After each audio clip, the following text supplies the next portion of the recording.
नमस्कार। अब समय दिन विशेष का। बहुत सुना होगा आपने कि मिली थी आज़ादी हमें बिना खड़ग बिना ढाल। कई बार आपने बड़े बड़े लाउड स्पीकरों में इसे महीनों रटने के बाद कईयों को गाते भी देखा होगा। आपने टीवी पर यह भी देखा होगा कि संसद तक के अंदर कुछ ठेकेदारी भी ले रहे थे कि उन्हीं की देन है आज़ादी, वरना बाकी सब तो कहीं थे ही नहीं। पर उन्हें खुद ही नहीं पता कि दिनेश गुप्ता जी कौन थे। यदि पता भी होगा तो उसको भुला देना चाहते हैं, क्योंकि दिनेश गुप्ता और विनय जैसे क्रांतिवीरों के वास्तविक त्याग और बलिदान के आगे उनका रटाया झूठ कहीं भी पल भर भी नहीं ठहरता है। क्रांतिवीर दिनेश गुप्ता जन्म 6 सितंबर 1911 को पूर्वी सिमलिया, जो कि वर्तमान बांग्लादेश है, वहां हुआ था। आगे चलकर वह भारत की स्वतंत्रता के समर में कूद गया। उसके साथियों में सुधीर गुप्त एवं विनय बोस प्रमुख थे। उन दिनों जेल में क्रांतिकारियों को शारीरिक एवं मानसिक रूप से तोड़ने के लिए बहुत यातनाएं दी जाती थी।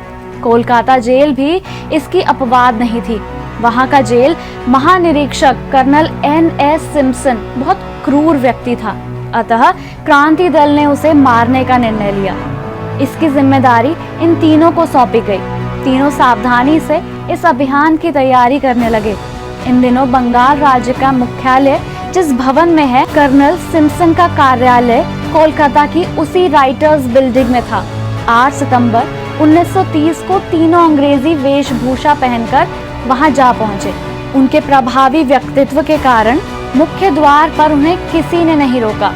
सिम्पसन के कमरे के बाहर एक चपरासी बैठा था।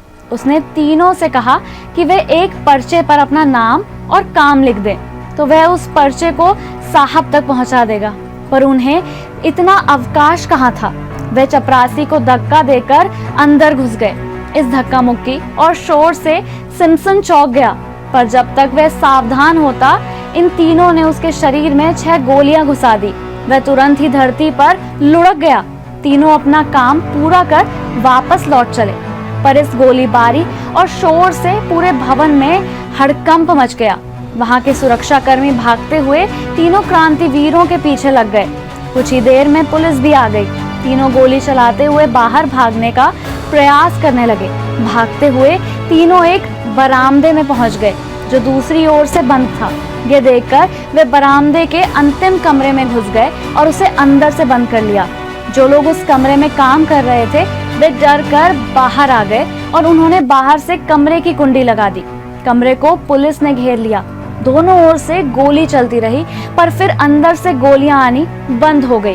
पुलिस ने खिड़की से झांककर देखा तो तीनों मित्र धरती पर लुढ़के हुए थे। वस्तुतः तीनों ने अभियान पर जाने से पहले ही निश्चय कर लिया था कि भले ही आत्मघात करना पड़े, पर वे पुलिस के हाथ पकड़े नहीं आएंगे। इस संघर्ष में दिनेश गुप्त पुलिस की गोली से बुरी तरह घायल हुआ था। सुधीर ने अपनी ही पिस्तौल से गोली मारकर आत्मघात कर लिया। विनय ने भी अपनी दोनों कनपट्टियों पर गोली मार ली थी, पर उसकी मृत्यु नहीं हुई। पुलिस ने तीनों को अपने कब्जे में ले लिया। दिनेश और विनय को अस्पताल भेजा गया। विनय ने दवाई खाना स्वीकार नहीं किया, अतः उसकी हालत बहुत बिगड़ गई और 13 दिसंबर को उसका प्राणांत हो गया। दिनेश गुप्त का ऑपरेशन कर गोली निकाल दी गई और फिर उसे जेल भेज दिया गया। मुकदमे के बाद 7 जुलाई 1931 को उसे फांसी दे दी गई। इस प्रकार तीनों मित्रों ने देश के प्रति अपना कर्तव्य निभाते हुए अमर बलिदानियों की सूची में अपना नाम स्वर्ण अक्षरों में लिख लिया।